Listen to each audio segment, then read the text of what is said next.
Next example 2, find the solution of the differential equation del u over del t इक्वल टू k del square u over del x square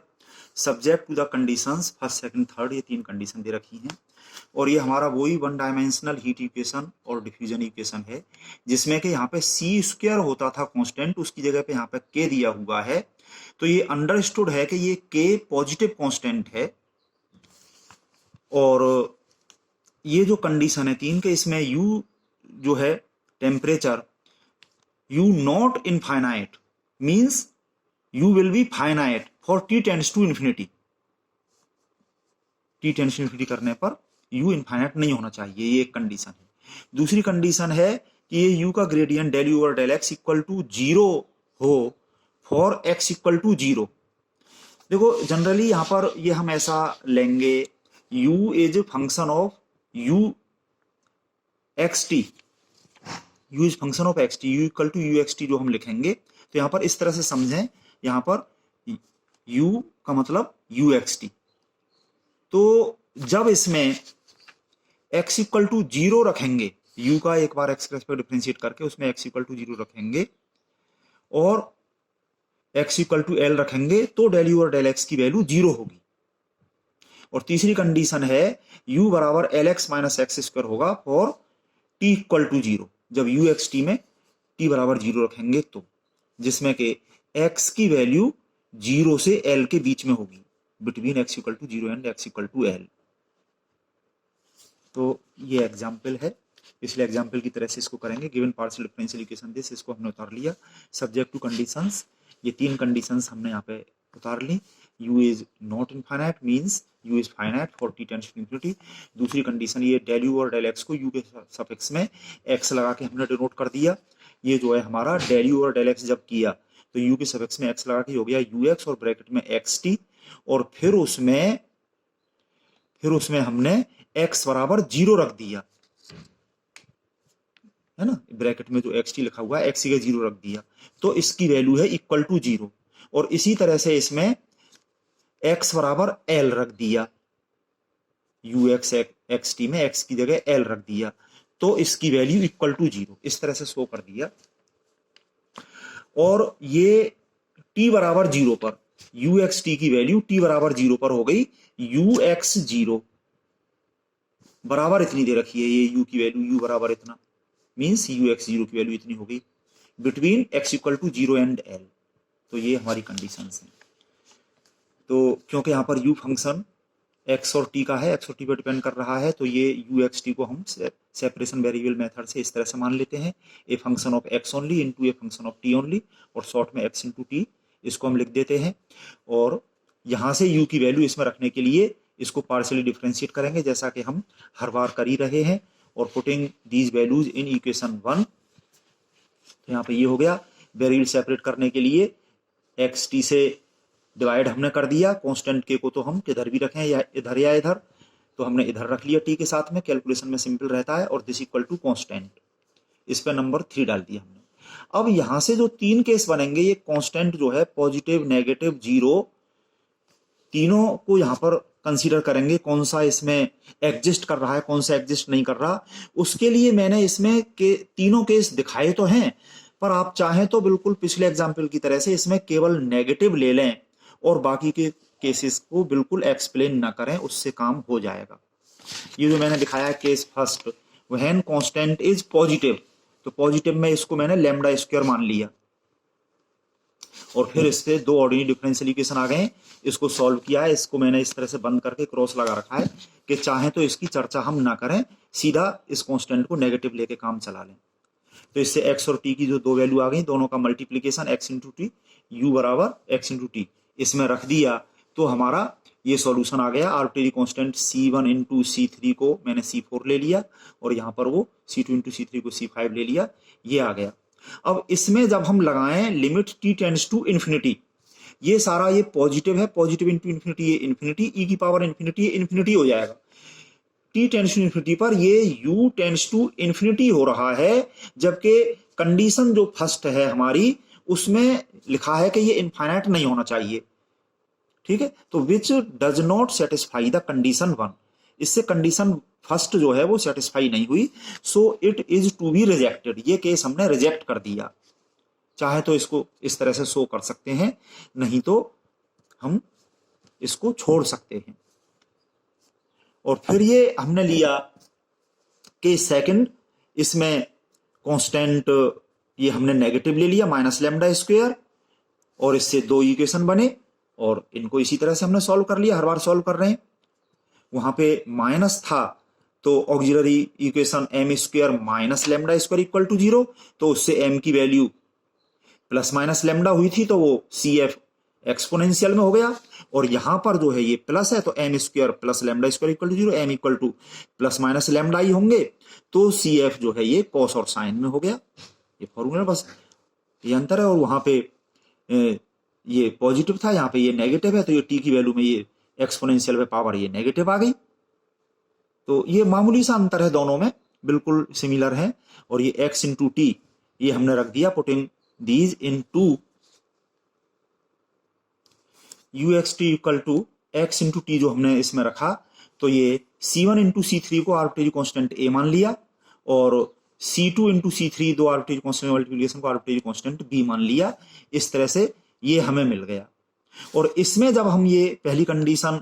जो है condition first t tends to infinity, इसमें हम लगा के देखें तो ये पूरा ये पॉजिटिव है और इसमें नेगेटिव साइन लग के ये नेगेटिव क्वांटिटी हो गई, t tends to infinity, infinity into इतना इंफिनिटी और ये माइनस, तो ये हो गया माइनस इंफिनिटी, और e to the power minus infinity 0 होता है।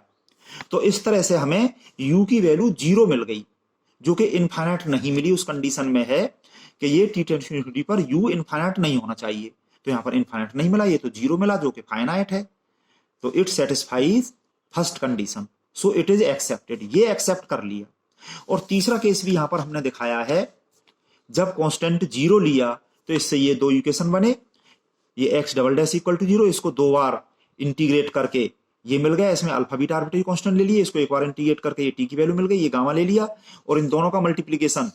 u equal to x into t, तो ये अल्फा इंटू गामा को आर्बिट्रेरी कांस्टेंट c मान लिया मैंने, और बीटा इंटू गामा को ये d मान लिया, यहाँ पे लिखा हुआ है। और इसमें जब हमने लगाया t टेंड्स टू इंफिनिटी, तो t इसमें कहीं है ही नहीं, तो इंफिनिटी से इस पर कोई फर्क ही नहीं पड़ा, तो ये u बराबर ये इतना ही रहा, जो कि ये फाइनाइट है। x की वैल्यू तो 0 से l के बीच में है, दे रखी है, तो ये एक फाइनाइट क्वांटिटी है, तो ये भी जो है कंडीशन फर्स्ट को सेटिस्फाई कर रही है। तो ये वाला है, तो ये वाला जो सॉल्यूशन है नंबर 5 में जो लिखा हुआ है, ये भी हमने एक्सेप्ट कर लिया। पर ये जो सेकंड वाला केस जिस पे हम जोर दे रहे हैं, पिछले एग्जाम्पल में भी था, उसके अंदर ये चीज आ रही है जो कि मैं भी आगे दिखा दूंगा। तो केवल कांस्टेंट को नेगेटिव लेने से हमारा सारा काम हो जाएगा, पॉजिटिव वाला हमको छोड़ना पड़ा। 0 वाला यहाँ पे एक्सेप्टेड है। अगर हम यहाँ पे केसेस डिस्कस कर रहे हैं तो तीनों केस में इस तरह से हमने डिस्कस किए हैं कि एक केस रिजेक्ट हो गया और 2 केस यहाँ पे हमने ले लिए। पर ये वाला थर्ड केस जो है वो सेकंड केस के अंदर मौजूद है, जो कि हम आगे दिखा रहे हैं। तो अगर हम केसेस यहाँ पे नहीं दिखाएं तो केवल जो है वो सेकंड केस लेकर के, और उसी में ये मौजूद है, ये अभी मैं आगे दिखा दूंगा। और फिर उस केस में यहाँ पर ये केस भी डालने की जरूरत नहीं है, ये अगर हमने बिल्कुल केस फर्स्ट की चर्चा नहीं करी, इसे छोड़ दिया, फिर ये केस भी कुछ नहीं लिखा, बस सीधा इसके बाद में when constant equal to negative, और ये लेके काम चला लेंगे, और फिर हमें इसको भी देने की जरूरत नहीं है। चलिए अब इसमें हम जो ये सेकंड कंडीशन है, इसके लिए करेंगे हम डेल यू और डेल एक्स, यू का एक्स के रेस्पेक्ट डिफरेंशिएट करेंगे, और फिर उसमें एक्स की जगह 0 लगाएंगे और एल लगाएंगे। तो पहले हमारा ये जो सॉल्यूशन मिला है नंबर 4, इसको डिफरेंशिएट करें। Now for condition second, differentiating 4 with respect to x we get, तो ये हो गया हमारा एक्स रेस्पेक्ट डिफरेंशिएशन को सफिक्स में एक्स लगा के u x x t equal to cos का differentiation minus sine lambda x, और फिर एक्स वेरिएबल का कांस्टेंट कोएफिशिएंट लैम्डा मल्टीप्लिकेशन में आ गया। इसी तरह से इसका जो साइन का कॉस में आ गया, यहाँ भी लैम्डा मल्टीप्लिकेशन में, तो वो लैम्डा मैंने यहाँ पे कॉमन ले लिया, ये ब्रैकेट में लिखा हुआ है एक्स का डिफरेंशिएशन, और इस टी वाले पे कोई इफेक्ट नहीं, ये मल्टीप्लिकेशन में एज इट, ये आ गया, नंबर डाल दिया। अब इसमें हमने x की जगह 0 रख दिया, तो ये u x 0t जो कि हमने वहां पे भी लिखा था, ये वही चीज बनाने के लिए हमने ऐसा किया है। x की जगह 0 रखने से साइन 0 की वैल्यू 0, cos जीरो की वैल्यू 1, केवल ये इतना बचा। और इसकी वैल्यू यहां पे कंडीशन सेकंड के लिए हम कर रहे हैं, कंडीशन सेकंड में लिखा हुआ है दिस इक्वल टू 0, इसकी जगह हमने 0 रख दिया, तो 0 इक्वल टू ये इतना हमको मिल गया। अब ये e की पावर इतना, ये 0 होता नहीं है, इतने से हमने इसको डिवाइड कर दिया, बचा lambda into b equal to 0। और जो लैम्डा जो है यहां पर, ये केस सेकंड की बात चल रही है, तो इसमें लैम्डा हमने 0 नहीं लिया, सिंस लैम्डा नॉट 0, क्योंकि लैम्डा इक्वल टू 0 लेंगे तो इससे तो हमारा यही केस बन जाएगा, केवल ये इतना ही रह जाएगा, इसमें तो टी बिल्कुल भी नहीं है। ये एक पार्ट है सॉल्यूशन का, पूरा जो है जनरल सॉल्यूशन ये नहीं है इस केस का। तो लैम्डा इक्वल टू 0 मतलब कांस्टेंट को 0 लेने पे ये जो केस बना है, तो इससे हमारा यही केस बन जाएगा अगर लैम्डा 0 होगा तो जनरली यहाँ पर ये लैम्डा 0 नहीं है, तो लैम्डा से भी हमने डिवाइड कर दिया, तो हमें v इक्वल टू 0 मिल गया। अब इस v इक्वल टू 0 को हमने यहां पे रख दिया, ये जो हमारा सॉल्यूशन है, पहले तो इसमें रख दिया ये यहां पे, क्योंकि इससे हमने वैल्यू निकाल रहे हैं, तो ये b इक्वल टू 0 वैल्यू आ गई, b इक्वल टू 0 हमने यहां पे रख दी इसमें 6 में, तो ये हमें मिल गया इतने इक्वल टू केवल ये वाला टर्म इंटू e की पावर इतना, ये मिल गया। अब सेकंड के अंदर ही दूसरी कंडीशन ये है x equal to L, x equal to L इसमें रख दी, हाँ ये मिला जो, उसमें फिर x इक्वल टू एल रख दिया, x की जगह l रख दिया, ठीक है, x की जगह l रख दिया, यहां पे ये आ गया। और सेकंड कंडीशन के अंदर ही जो है दो कंडीशन है, दूसरी ये है कि ux lt इक्वल टू 0, इसकी जगह 0 रख दिया, तो हमें ये मिल गया इतना। अब इसमें हम देख रहे हैं, अभी हम चर्चा करके चुके हैं कि लैम्डा 0 है नहीं, उतने से हमने इसको डिवाइड कर दिया, ये नेगेटिव साइन भी हटा लिया, इधर 0 है, -1 का मल्टीप्लाई करके, कुल मिला के हमारे पास में a इंटू इतना, ये एक्सपोनेंशियल, ये e की पावर माइनस, ये 0 होता नहीं है, इतने से हमने डिवाइड कर दिया, तो बचा a इंटू साइन इतने इक्वल टू 0। तो अगर a को 0 ले लिया जाए, b तो 0 हो ही गया, यहाँ पे सॉल्यूशन में देखें b 0 हो चुका है और a को भी हम 0 ले लें, तो ये uxt इक्वल टू पूरा 0 ही हो जाएगा। टेम्परेचर या जो भी चीज है इसमें, वो हर जगह x की किसी भी वैल्यू पे, किसी भी टाइम t पर वो 0 ही रहेगा, जो कि पॉसिबल नहीं है, यहां पर तो ये वेरिएबल है, इसलिए a 0 नहीं होगा। यहां पर ये लिख दिया है a equal to 0 gives equal to 0, so a is not 0, तो नॉन 0 a से भी हमने इसको डिवाइड कर दिया, तो ये मिल गया sine lambda l equal to 0, और इसको हमने फिर वैसे ही कर दिया, sine lambda equal to 0 equal to sine n pi, जिससे कि हमने साइन हटा लिया दोनों साइड से, तो ये lambda l equal to n pi ये हो गया, और इससे लैम्डा की वैल्यू यहाँ l से डिवाइड करके ये हमें मिल गई n पाई अपॉन l, जिसमें कि यहाँ ऐसा लेने पर ये n कोई भी इंटीजर है, 0 1 2 3 एंड सो और -1 -2, वो सारे इसमें इंटीजर से ये सेटिस्फाई हो रहा है। तो इस तरह से हमें ये लैम्डा की वैल्यू मिल गई इतनी, और b की वैल्यू 0 अभी मिली थी, ये वैल्यूज हमने रख दी इसमें 4 में, तो ये जो हमें मिला uxt इक्वल टू, b की जगह तो यहाँ पे 0 हो गया, ये a इंटू कॉस लैम्डा की जगह जो वैल्यू आई है हमने वो रख दी,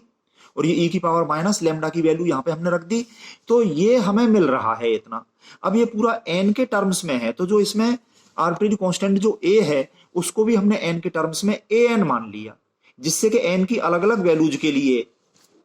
ये सारे सॉल्यूशंस इसमें अलग अलग मौजूद हैं, इस पे नंबर डाल दिया हमने 7। अब ये कंडीशन सेकंड जैसे हमने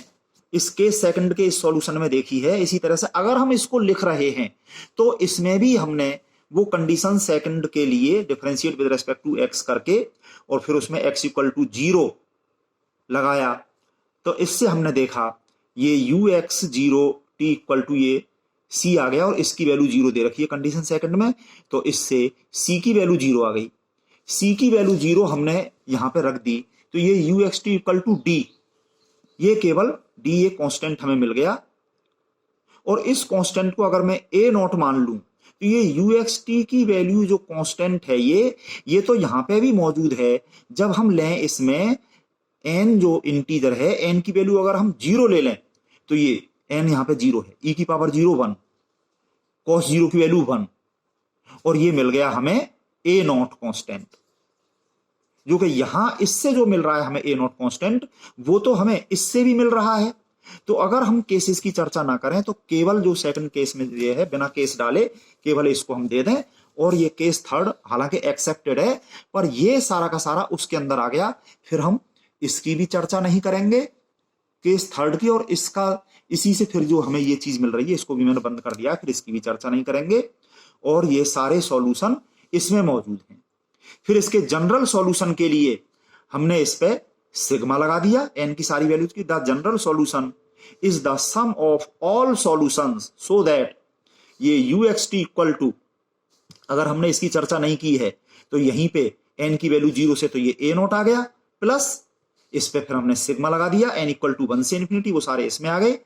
और एन की वैल्यू जो नेगेटिव हैं वो cos minus theta is cos theta, वो सारे के सारे इसी के अंदर मौजूद हैं, इसलिए वो नेगेटिव की यहां पे लिखने की जरूरत नहीं है। N equal to 1 to infinity ये सारे यहां पर इसमें आ गए। और अगर हम इसको लिख रहे हैं तो यहां से ये ए नॉट हमने यहां से ले लिया, और n equal to 1 to infinity हमने यहां से ले लिए, और n equal to minus 1 to infinity, तो सारे इसके अंदर मौजूद हैं। ठीक है, तो कहीं से भी लिख लो, कुल मिला के बात ये है। तो ये अपने हिसाब से इसको सॉर्ट कर सकते हो। कुल मिला के ये हमको मिल गया। अब हमारे पास में एक थर्ड कंडीशन और बची हुई है जिसमें t बराबर 0 है। तो अब इसमें हमने t बराबर 0 रख दिया, तो ये ux0 equal to a naught plus t की जगह 0 रखने पर 0 इंटू इतना, ये पूरा 0 e की पावर 0 1 हो गया, ये 1 इंटू इतना ये खत्म, केवल ये इतना बचा। और हम देख रहे हैं कि थर्ड कंडीशन में ux0 की वैल्यू दे रखी है lx माइनस एक्स स्क्वायर, वो हमने इस जगह रख दी थर्ड कंडीशन को यूज करके। तो lx minus x square equal to a naught plus sigma इतना, और उसी कंडीशन थर्ड में ये भी लिखा हुआ है कि x की वैल्यू 0 से l के बीच में। तो हम देख रहे हैं ये हमारी एक फॉरियर सीरीज बन गई, fx equal to a naught plus sigma n equal to 1 to infinity a n cos n pi x upon c, x की वैल्यू 0 से c, जो फॉरियर सीरीज पड़ी है उसमें c की जगह l है यहाँ पर, और fx की जगह इतना है, which is a half range फॉरियर cosine series. और उससे फॉरियर कॉन्स्टेंट्स ए नॉट और ए एन के ये फॉर्मूले, A not equal to 1 upon C integration 0 to C F X D X, और ये A N equal to 2 upon C integration 0 to C, और C की जगह जो भी हो इसमें एल है सी की जगह, और ये f x into cos n pi x upon c d x n equal to 1 2 3 dot dot and so on, ये फॉरियर सीरीज के ये फॉर्मूले हैं। तो इनको हम अगले पेज पर सॉल्व कर रहे हैं, इसको सीधा सीधा इंटीग्रेट कर ही लेंगे, और यहां पर इसको हम बाईपास करेंगे फर्स्ट सेकंड से। तो ये हमने इंटीग्रेट करके इसमें लिमिट लगा दी, ए नॉट की वैल्यू एल स्क्वायर अपॉन 6 आ गई, और ये ए एन इक्वल टू इतना, इसको बाईपास फर्स्ट सेकंड से कर लिया, ये ब्रैकेट में लिखा हुआ है, और ये लिमिट 0 से एल, अपर लिमिट एल लगा दी एक्स की में, माइनस लोअर लिमिट के लिए ये हमने ब्रैकेट में ये रखी सारी चीज। तो ये कुल मिला के ये बन गया कॉस एन पाई की वैल्यू -1 की पावर एन, साइन एन पाई की वैल्यू 0, ये करते हुए इतना आ गया, इसमें से ये सब इतना कॉमन आ गया, ये चीज आ गई। और putting the values of a naught and a n in 8, उसमें ये वैल्यू हमने रख दी, u x t equal to a naught की वैल्यू यहां पर, और प्लस सिग्मा ए नॉट जो था उसमें से ये कांस्टेंट, ये इतना हमने बाहर ले लिया, एन की चीजें इसमें अंदर रखी हमने। और जब इस सिग्मा को हमने खोला एन इक्वल टू 1 से -1, 1 माइनस 1 ये 0, एन इक्वल टू 2 से ये 2 हो रहा है, 3 से 0, 4 से 2, तो इस तरह से ये अल्टरनेटली ऐसे ये बन रहे हैं 0 2 0 2 0 2 एंड सो ऑन, ये इस तरह के ये इसमें बन रहे हैं। तो इस तरह के फॉरियर सीरीज के क्वेश्चन हमने खूब किए हैं, इसमें से ये कांस्टेंट इतना बाहर कॉमन लेकर के, और ये इस फॉर्म में बन गया। अगेन इसको हम सिग्मा में लिखना चाहे तो लिखना, नहीं तो इस तरह से एक्सपेंडेड फॉर्म में छोड़ दें। ये फिर से हमने सिग्मा फॉर्म में लिख दिया, this is the solution of given problem. और जो कुछ चीजें मैंने समझाई हैं वो यहाँ पे नोट में लिखी हुई हैं, इसी तरह से हम और सवाल कर सकते हैं। अच्छे से करिए और अपनी प्रॉब्लम पूछिए।